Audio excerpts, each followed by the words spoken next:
주님, 감사합니다. 우리를 불러주셔서 감사합니다. 자녀 삼아주셔서 감사합니다. 주님, 섬길 수 있게 해주셔서 감사합니다. 참 하나님을 우리에게 가르쳐 주셔서 감사합니다.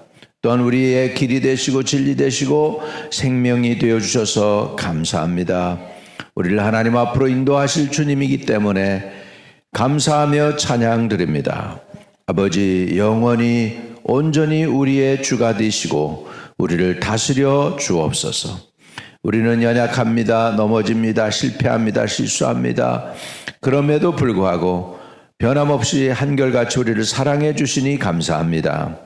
우리도 끝까지 주님 일편단심 변하지 아니하고 주님 섬길 수 있게 도와주옵소서. 예수님의 이름으로 기도합니다. 아멘. 아멘. 사무엘하 2장 8절부터 17절까지.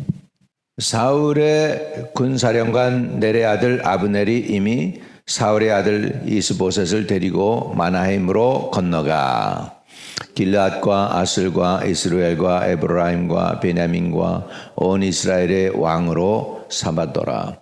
사울의 아들 이스보셋이 이스라엘 왕이 될 때에 나이가 40세이며 2해 동안 왕위에 있으니라. 유다 족속은 다윗을 따르니 다윗이 헤브론에서 유다 족속이 왕이 된 날수는 7년 6개월이더라. 넬의 아들 아브넬이 사울의 아들 이스보셋의 신복들은 마나헤임에서 나와 기브온으로 이르고 수리아의 아들 요압과 다윗의 신복들도 나와 기브온 목가에서 그들을 만나 함께 앉으니 이는 못 이쪽이요 그는 못 저쪽이라. 아브넬이 요압에게 이르되 원하건대 청년들에게 일어나서 우리 앞에서 겨루게 하자. 요압이 이르되 일어나게 하자 하매 그들이 일어나 그 수대로 나아가니 베냐민과 사울의 아들 이스보셋 편에서 12명이요 다윗의 신복 중에서 12명이라. 각기 상대방의 머리를 잡고 칼로 상대방의 옆구리를 찌르며 일제히 쓰러진지라. 그러므로 그것을 헬갓 핫수림이라 일컬었으며 기브온에 있더라. 그날의 싸움이 심히 맹렬하더니 아브넬과 이스라엘 사람들이 다윗의 신복들 앞에서 패하니라. 아멘.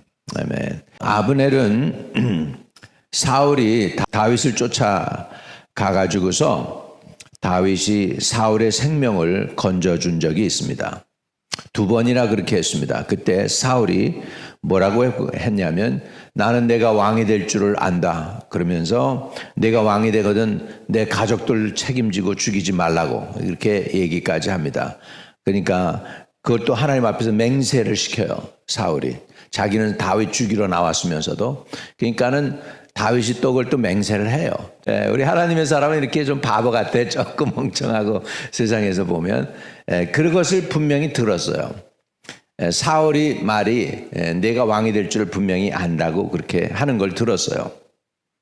그럼에도 불구하고 여기 넬의 아들 아브넬이 이미 사울의 아들 이스보셋을 데리고 마나헤임으로 건너가서 거기서 왕으로 삼았다. 이스라엘에서 이제 약한 가장 넷째 아들, 사울의 넷째 아들이 왕이 됩니다.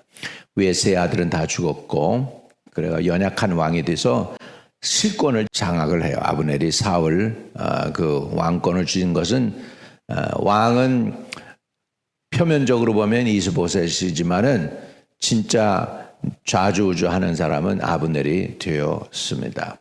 하나님이 기뻐하지 않는 일이죠. 그래가지고서 다윗이 왕이 되기까지 몇 년이 또 걸리냐 하면 7년 6개월이 걸립니다. 11절에 보면 다윗이 헤브론에서 유다 족속의 왕이 된 날수는 7년 6개월이더라. 왜 하나님께서 완전히 다윗이 하나님을 순종하고 이스라엘을 떠나지 않고 시글렛으로 가서 아기스에게 빌부터 살지 않았더라면 곧바로 왕이 됐을 수도 있었을 텐데 사울이 죽었을 때 지금 시글렉이라고 하는 이방인 그리고 블레셋과 빌부터 살다 보니까 그게 어려운 거죠. 그러다 보니까 7년 6개월이라는 긴 세월을 더 훈련을 받게 됩니다. 왕으로서. 사실은 이제 훈련이 세다 보면 전쟁터에서 승리하는 것이 쉬워진다고 그러긴 하죠. 그 월남군으로 갔다가 돌아온 형이 있었어요. 그때 저는 어렸을 때고 이 형은 이제 내 친구의 형인데 이제 좀 나이가 많아가지고 월남에 갔다가 와서 이제 이야기를 합니다. 근데 재밌는 얘기래요. 미군 헬리콥터가 이렇게 지나가면 컥컥컥컥 하면서 소리 내면서 지나가면 저거 3일 가겠구나. 3일 가겠구나. 그렇게 얘기한대요. 그런데 해병대 헬리콥터가 가면 저건 그래도 한 달은 가겠구나. 그런데 한 달은 가겠구나. 훈련이 다르다는 거죠. 그래서 훈련이 셀수록 오래 간다는 것이죠. 사울은 훈련 받지 않고 그냥 왕이 됐죠.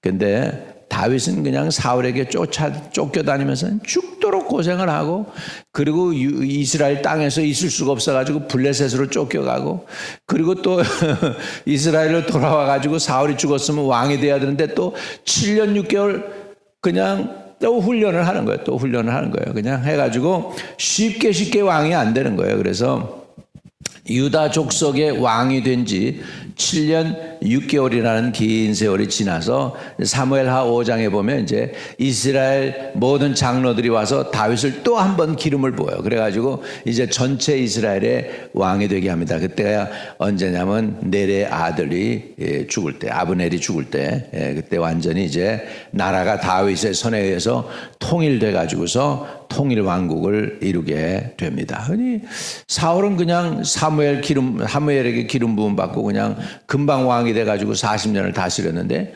다윗은 그냥 죽을 고생하는 거죠. 뭐 그냥 조금만 여유도 없어요. 빈들에서 살고 동굴에서 살고 그냥 머리 둘 곳이 없을 정도로 그렇게 고난을 당합니다.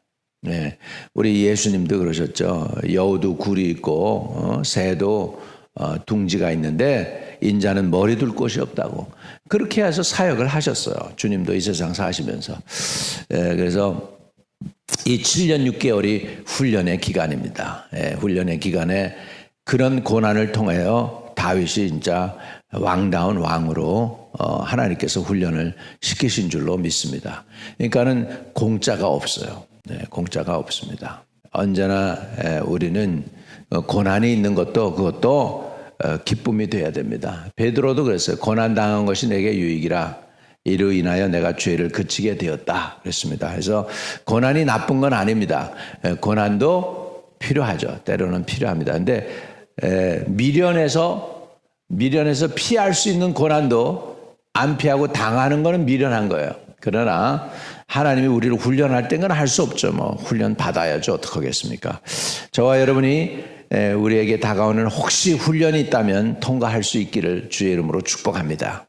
근데 여기 이것은 분명히 마귀의 역사예요. 이스보셋이 이스라엘의 왕이 되고 아브넬이 자기 실권을 장악해 가지고서 좌주우주하게 된 거는 이것은 하나님의 뜻이 아닙니다. 왜? 하나님의 뜻은 누가 왕이 되는 거예요? 분명히 이것은 다윗이 왕이 되는 거예요. 왜? 하나님이 기름 부었잖아요. 제사장을 통하여. 그러니까 거기에 대해서 딴짓을 했단 말이에요. 이것이 바로 마귀의 역사인 줄로 믿습니다. 네. D.L. 모디 목사님이 이렇게 성경을 읽다가 의심이 막 들어오면 떨쳐요. 이분이 공부를 많이 하시지 않은 분이거든요. 이제 이렇게 가방끈이 짧은 목사님이신데, 이제 성경을 읽다가 의심이 생긴다는 거죠. 그런 사람에게도, 그렇게 순수하고 깨끗한 사람에게도. 그러면은 그 자리에서 가만히 있고, 이건 가만히 안 있고, 이건 사탄의 계략이다. 그래서 이 성경을 읽다가도 의심이 들어오고 그러면 일어나서 사탄을 떨쳐버려야 된다고 그래가지고 바깥으로 나가신대요. 바깥으로 뛰쳐나가가지고 전도지 가지고 전도하고. 그리고 힘든 사람이 있으면 손잡아주고 기도해주고 이렇게 했다는 거예요. 그러면서 철저하게 원수마귀하고 싸움을 한 거죠. 그래가지고서 그 삶 속에서 뭐라고 그래요? 100만 명 이상을 전도했다는 얘기가 있어요. 100만 명 이상을 전도했다는 것이죠. 이렇게 귀한 사람들은 영적 싸움을 싸운 사람들입니다. 나는 D.L. 모디 같은 사람은 순수한 사람은 의심이 없는가 하는데 의심이 그런 사람에게도 들어오는 거예요. 성경을 읽을 때. 또 성경을 읽을 때 들어오는 거예요. 의심 마귀가 들어오는 거예요. 어떻게 이런 일이 있을까? 우리 대학생들 질문이 많습니다. 천질창. 하여간 그렇게 하면 어떻게 이렇게 이렇게 깊이 생각하면서 의심을 했을까 할 정도로 의심의 꼬투리를 물어가지고 의심을 하는데 그 답변하기도 참 힘들어. 왜 그게 안 믿어지는지 모르겠어. 그래서 야, 미안하다. 나는 창세기부터 계시록까지 그냥 다 믿어버렸는데 너는 이렇게 의심이 많냐? 내 답변을 다 못하겠다 이건. 근데 내가 보기에 그거는 너가 하는 게 아니고 내 뒤에 의심 마귀가 있으니까 물리쳐라. 그런 적이 있습니다. 마귀는 공중권세를 잡은 놈이고요. 시작부터 거짓말을 했어요. 그리고 욥기에 보면 욥을 하나님께 고소하고요. 또 욥을 비난도 합니다. 하나님께서 복 주셔서 그렇지 하나님이 그 재물 다 가져가 보세요. 하나님 얼굴에다 대고 비난할 겁니다. 이렇게 얘기합니다. 원수 마귀는 사람을 미혹합니다. 광명의 천사로 가장을 하고 우리를 혼미하게 하고 하나님의 말씀을 의심하게 만듭니다. 또 하나님의 말씀을 또한 들어도 깨닫지 못하게 합니다. 오늘 이런 원수 마귀의 싸움에서 저와 여러분이 승리하게 되시기를 주의 이름으로 축복합니다. 그래서 지금 이스라엘과 지금 유다가 지금 전쟁하고 있어요. 같은 형제자매고 같은 나라인데 지금 나라가 두 동강이가 나서 지금 전쟁을 치르고 있습니다. 결국 나중에 가서 하나님의 뜻이 이루어지죠. 7년 6개월이라는 긴 세월을 통해서 다윗은 훈련받고 이스라엘은 고난을 당하다가 결국은 두 나라가 하나가 됩니다. 그래서 통일 왕국을 이루게 됩니다. 그래서 우리 대한민국도 하나는 분명히 하나님의 뜻이 아닐 텐데 기도하기는 언젠가 통일될 수 있으면 좋겠어요. 하나님의 계획이 이루어지면 좋을 것 같습니다. 사단의 권세와 하나님의 권세가 지금 대립하고 싸우고 있습니다. 저와 여러분은 철저하게 하나님 편에 서서 하나님의 도구가 되기를 주의 이름으로 축복합니다. 마귀도 자기 도구가 있고 하나님도 그래요. 악인도 악한 날에 쓰시려고 예비하고 있다. 악인도 하나님께서 쓰신다고 그러는 거니까 저와 여러분은 악한 도구가 아닌 하나님의 선한 도구로 쓰임받게 되기를 주의 이름으로 축복합니다. 할렐루야. 그래서 오늘도 내가 하나님의 도구가 되기를 원합니다. 성령 충만함 주시옵소서. 하나님 앞에 쓰임받게 하시고 사단의 권세를 이길 수 있게 하시되 승리할 수 있게 해 주옵소서. 우리 한번 통성으로 기도하면 좋겠습니다. 하나님 아버지 감사합니다. 우리를 부르셔서 하나님의 자녀 삼아주시고 하나님의 거룩한 군사 삼아주시니 감사합니다. 모든 이름에 뛰어난 주의 이름을 찬양합니다. 놀랍고 귀하신 하나님을 찬양합니다. 존귀하신 주님을 높이며 찬양드립니다. 오늘도 우리의 찬양을 기뻐 받아주시고 주님 동행하시며 인도해 주시옵시기를 간절히 주님께 의탁하고 기도합니다. 주 성령이여 주장하시고 주 성령이여 도와주시고 주 성령이여 이끌어주시고 주 성령이여 품 안에 안아주시고 주께서 함께하여 주시옵소서. 모든 이름에 뛰어난 주의 이름을 찬양드립니다. 오라키티키야 아버지 감사합니다. 감사합니다. 주님의 도구 되게 하소서. 믿음의 선한 싸움을 싸우게 하소서. 영생을 추하게 하소서. 이기게 하여 주옵소서. 예수 그리스도의 이름으로 승리할 수 있도록 도와주시며 주님 함께해 주세요. 오늘 기도가 주님께 기꺼이 상달되게 하시고 하나님의 은혜의 손이 움직여서 주의 백성들을 축복하는 아침 되게 해 주옵소서. 우리의 기도가 아버지 기도줄을 잡고 주의 천군 천사들의 아버지 기도의 향연에 아버지 향기를 가지고 올라가서 주님을 기쁘시게 하는 기도가 되게 하여 주옵소서. 예수님의 이름으로 기도하옵나이다. 아멘. 하늘에 계신 우리 아버지여, 이름이 거룩히 여김을 받으시오며 나라의 임하옵시며 뜻이 하늘에서 이룬 것 같이 땅에서도 이루어지리다. 오늘날 우리에게 일용할 양식을 주옵시고 우리가 우리에게 죄 지은 자를 사하여 준 것 같이 우리의 죄를 사하여 주옵시고 우리를 시험에 들게 하지 마옵시고 다만 악에서 구하옵소서. 대개 나라와 권세와 영광이 아버지께 영원히 있사옵나이다. 아멘.